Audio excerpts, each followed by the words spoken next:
Hi, I'm Jim Gordon. And I'm Lita Leapins, and welcome to another edition of Our City Tonight. Well, folks, we're here on Robson Street in busy downtown Vancouver, outside of one of our favorite restaurants, Forage. Why are we here? Coming up toward the end of the show, we're going to pay tribute to a man who is a very dear friend of ours and a good pal to Our City Tonight.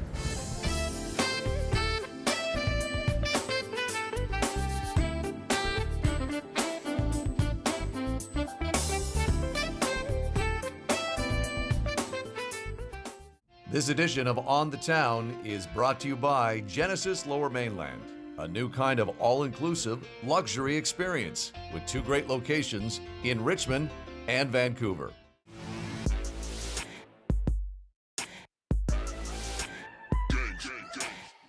Don't try to tell me I can't do it, 'cause all that makes me wanna do is do it 'cause I can.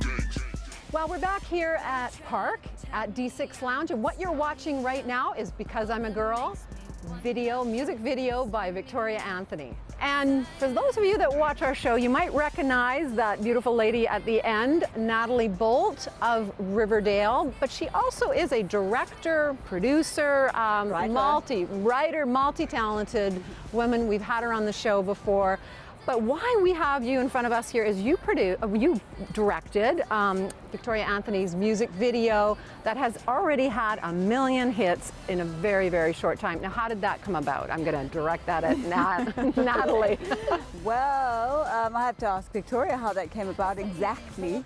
But yeah, I mean, I'm a director from South Africa and New Zealand, writer-director, and I've made various short films, web series, and then I started making music videos here in Vancouver, and I guess you got to hear about that somehow.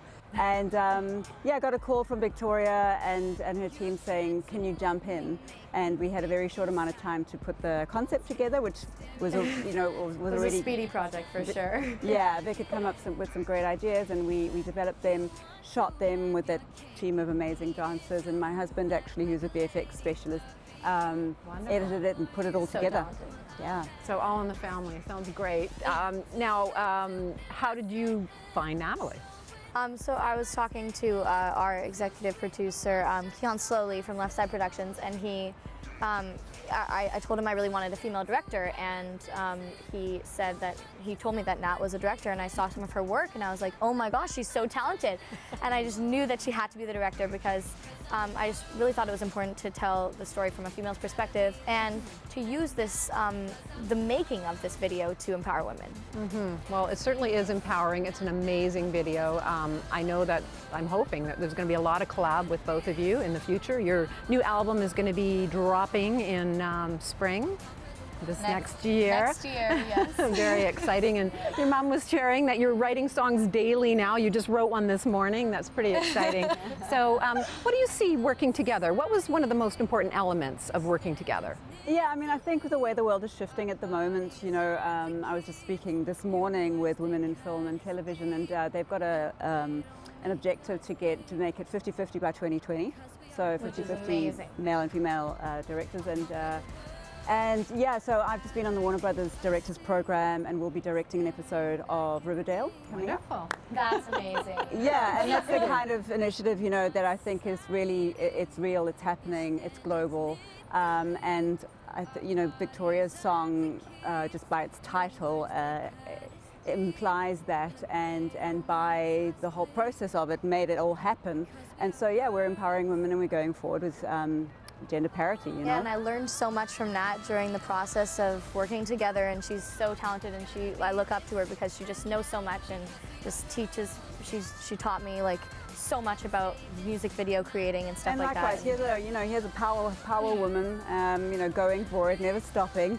Don't exhaust yourself, but yeah, you know, making it happen. Well, it was a wonderful collaboration, and we really do look forward to seeing more of you both working together. And we're looking forward to the album. We can find out more about you on your website, victoriaanthony.com. And on my social media. And your social media. As both ladies, you can follow them on social media and find out what they're both up to. And thanks again, both of you, for being on the show. Thanks, we really appreciate that. Yeah, Take care. Because we are girls. This edition of On the Town has been brought to you by Genesis Lower Mainland, a new kind of all-inclusive luxury experience with 2 great locations in Richmond and Vancouver.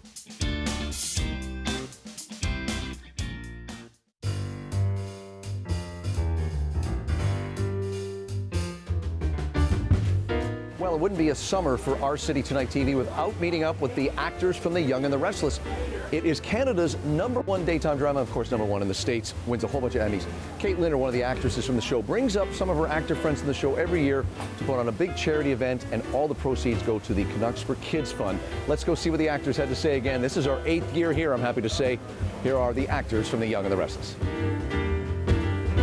Well, what you're looking at is cover stories for TV Week, actually, with the woman I'm talking to right now over the years, Sharon Case, who plays Sharon, and you have so many last names that I'm just going to say Sharon Newman. Sharon Newman. Sharon Newman's.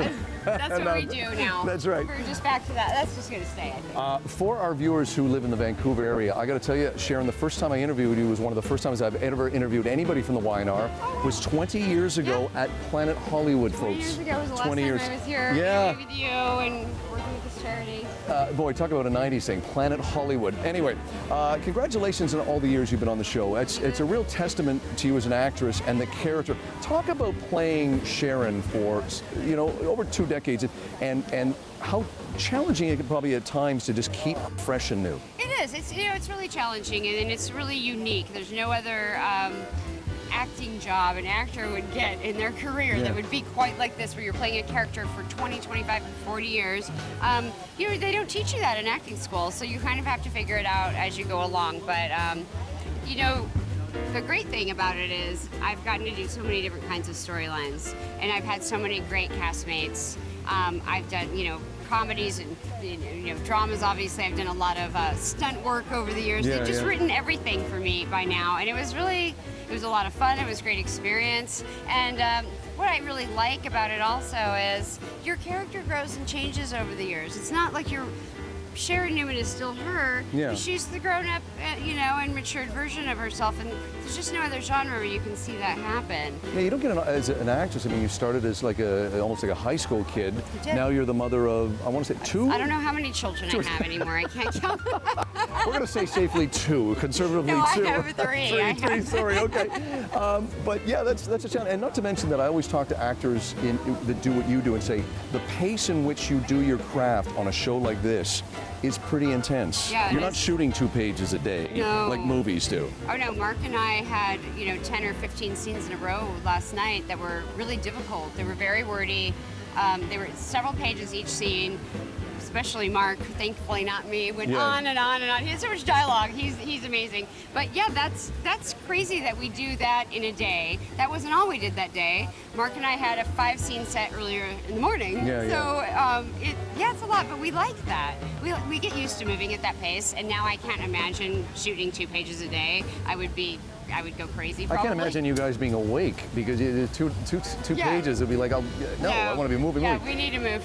That's how we are at Soaps.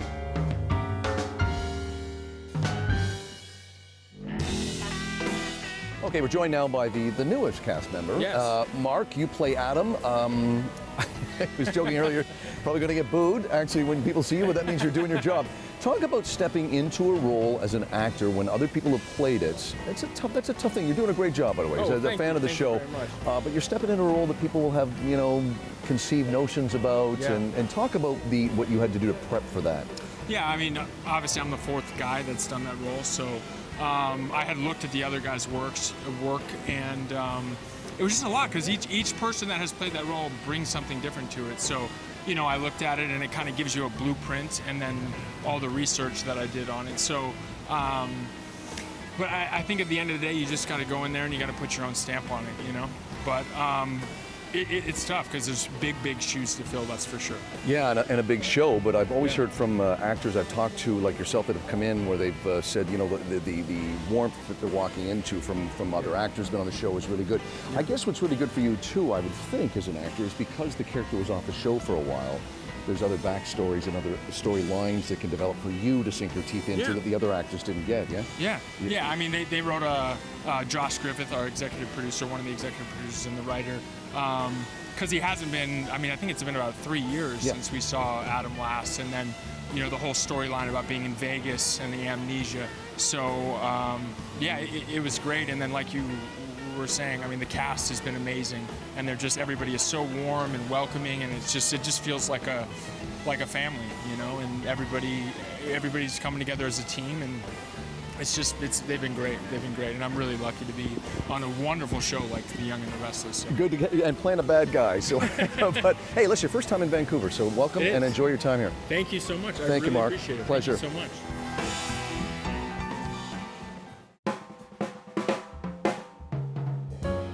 Well, this is a treat for our city tonight. We do this every year, as you know, viewers, but this is the first time we've had Beth Maitland on the show. And Beth, I would never say this to an actor, but I have been watching you since I was a kid, and I feel I can say that only because you were a kid when you came on this show. Oh my gosh, back in the early 80s. Talk about the decades of Tracy Abbott. Oh my gosh, there's quite an overview because I'm in my 38th year there. And I started, I think, in 1984. So there was a young Tracy who was just out of school and learning, you know, pool parties, rock stars, Danny Romalotti, singing in concerts during the summer, diet pill addiction, overdose, crashing the car, getting arrested. I mean, there were so many things to squeeze into that decade. And then there was the mother Tracy, married to Brad, had baby Colleen, didn't marry Brad because he married my sister, and then Brad married me again, and then so that was the 90s, and then and we're not even up to where you are. But you know what's interesting, in all seriousness, though, one of the things I've loved about your character over the years is that you really, in all seriousness, have dealt with a lot of issues. One being the death of a daughter. That's the worst nightmare for a parent. And your daughter's character does come up quite all the time, but it's used wisely in so many scenes with other actors to help them through their pain.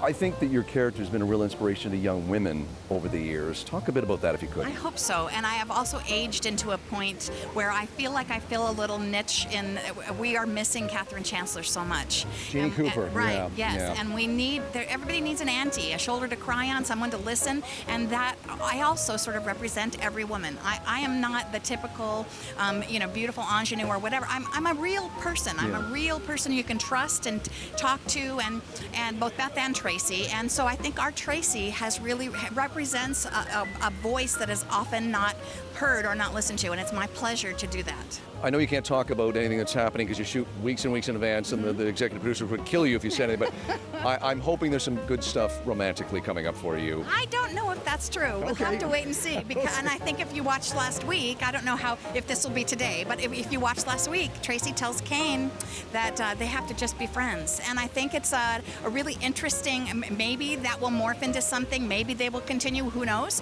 I don't.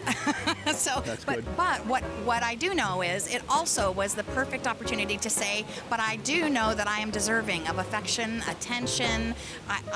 This is awakened things in Tracy that have long been asleep since Colleen's death. That was a good point. Yeah, that was the last thing I saw. And again, a really inspirational moment for women out there, because it was about, I've forgotten all these things, parts of my life, successful author, your character. You start living for everybody else, and then you shut things down you feel like you don't need, but we all need it. And so we all maybe have to remember we're deserving. I would say, wrapping this up, Beth, who plays Tracy, that your family is in need of someone that looks after everybody but them, because the Abbotts are lovely people, but boy, they get into a lot of mess. Pretty complicated batch. Thank you, Beth. Thank you so much. You're quite welcome. This Italian Moment is brought to you by the Italian Chamber of Commerce Canada West, in association with True Italian Taste.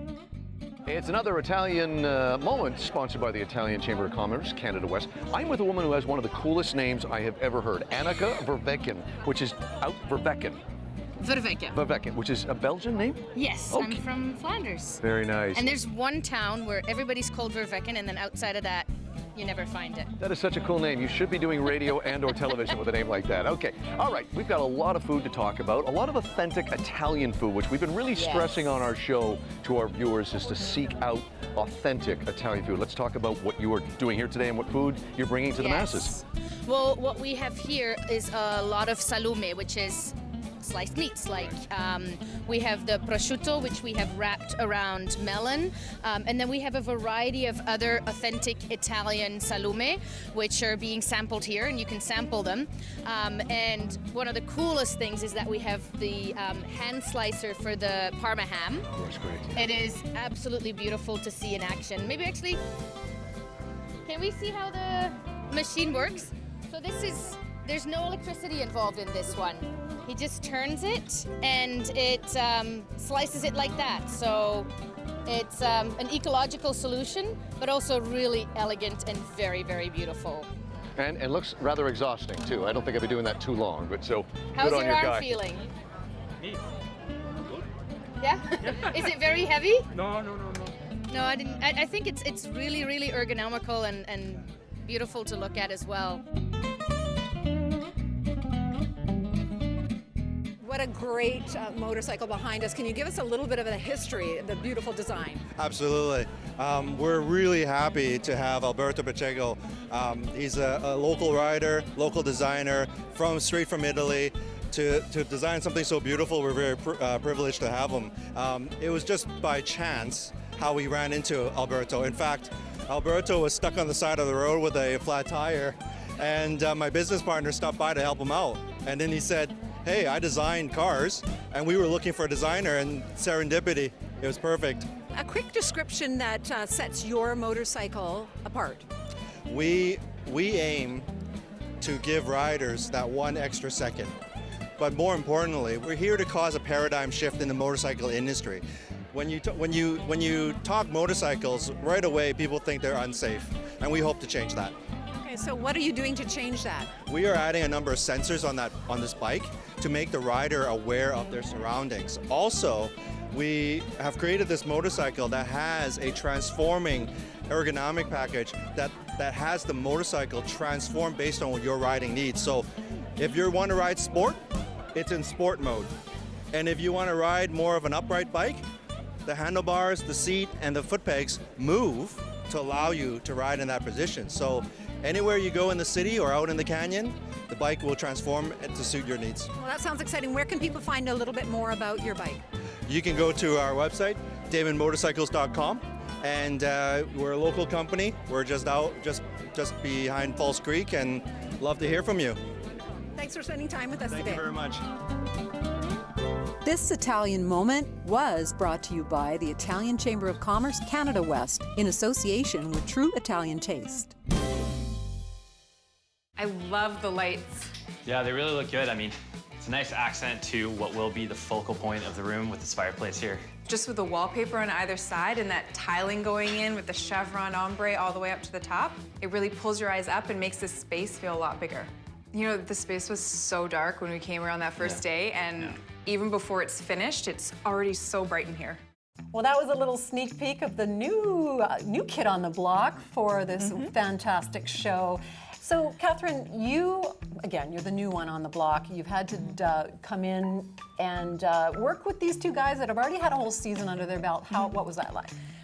It was easy. I mean, the first day I met them, hugs immediately, so they welcomed me with open arms, and we've had so much fun working together. Excellent. Now, you bring a very interesting line of thought process to the show, a real holistic version of interior design.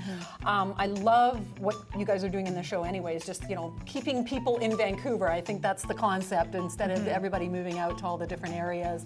Your holistic concept, can you explain a little bit of that, how you approach design?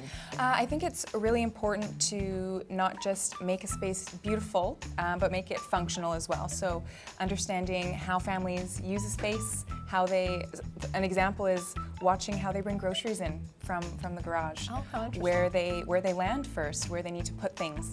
So it's really important to understand how you move through a space, how you use it, and factor that in when you're designing. Now, have you had a situation where you've kind of run low on budget and then you've had to get really frugal? What do you do in those circumstances? Yes, that happens pretty frequently. Obviously, little hiccups come up with structural issues and things that we can't foresee. So you do have to make some adjustments to the design, unfortunately, but there are lots of ways you can do that, finding alternative materials that are lower cost, or one of my favorite things is bringing in secondhand pieces of furniture and sort of adjusting them to your liking, doing some DIY projects and bringing some character to a space. Super fun. Now, Bertie told me that you actually have bought some property. You bought a little cottage in Sechelt, one of my favorite areas on the Sunshine Coast. Any plans for that? Right now, we love it the way it is. It was move-in ready and the style was very in line with what we wanted. But we are working away on little projects here and there. And has the TV show helped you in thinking about your own concepts? I think seeing or meeting other families and seeing how, or seeing what they want in a space has definitely opened my eyes to different options. I've had to research, obviously, as a designer, so yeah, it's definitely helped me. So you get to practice on other people. Yes, exactly. And I also get to practice on myself too with some fun DIY projects. That's wonderful. So what, just wrapping up, what can we expect in the seasons to come? Ooh, seasons to come. Well, that would be nice to have some seasons to come. Or we're just looking optimistically. Yes. It's a popular show. Of course. Seasons to come.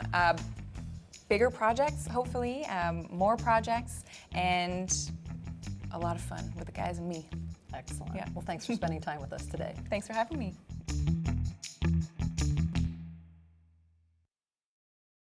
Well, we're back here where we started the show at Ford's Restaurant on Robson Street, and we're going to do something now that we've actually never done in the show before, Lita, and that is pay tribute to a very dear friend of our shows.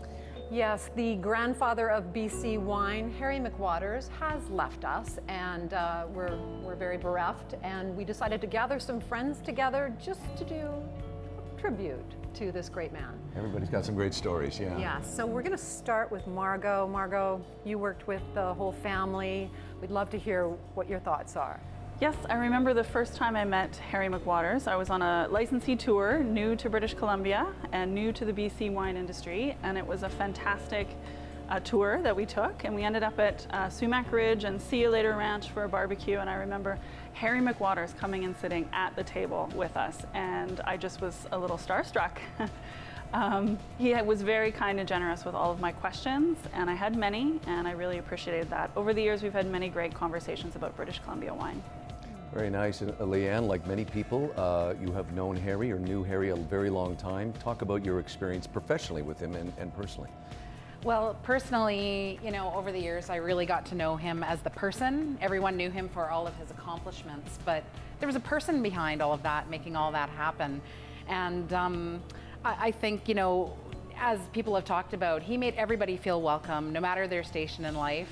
And professionally, I have so many memories, but I want to share one with you all, which was in 2010, when we had the Olympics in Vancouver.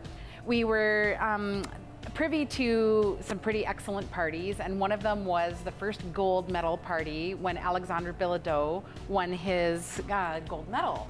So we brought some wine to toast him with, and Harry, who loves all thing bubble, of course, it was bubbly, and he's known to saber everything. He's used a ski and a skate and, you know, a wine glass. So he ceremoniously sabered open some bubble with a ski, and we all toasted Alex, and that was a huge memory for me.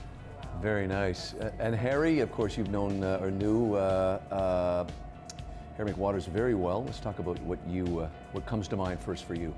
The wine festival started 40 years ago in 1979 with just one winery, Robert Mondavi Winery, also known as the Harry McWaters of California. Just one winery, and in 1980, Chateau Saint Jean was the only winery. And then in year 3 and 4, the name changed from In Praise of Wine was the original name, and it became the original California Wine Fair, and the festival was called Vancouver Wine Festival. But in year 3 and 4, it was only California wineries. And the founder was John Levine.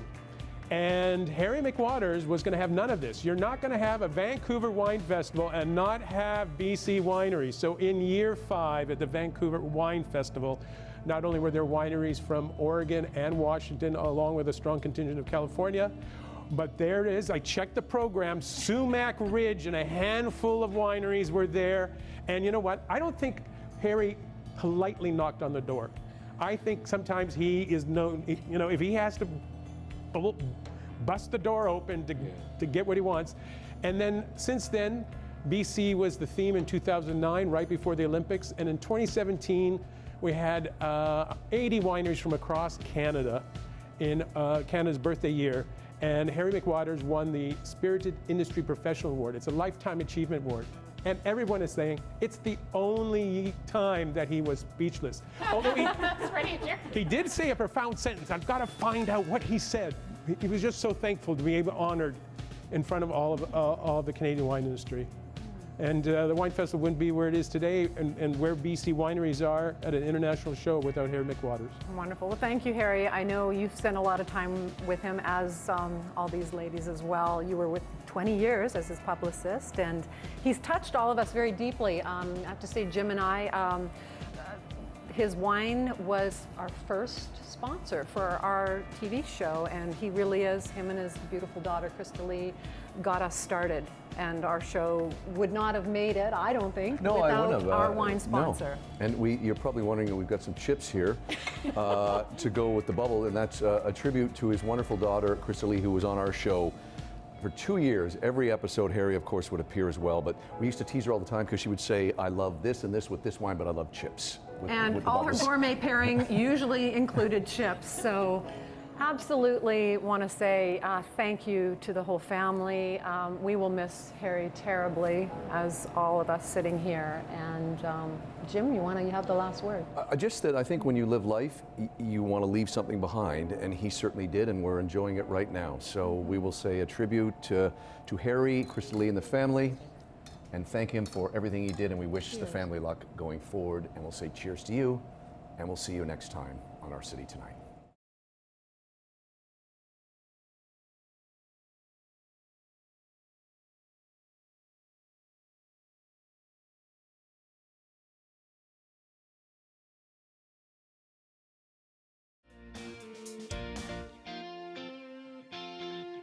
Genesis Lower Mainland with 2 great locations in Richmond and Vancouver.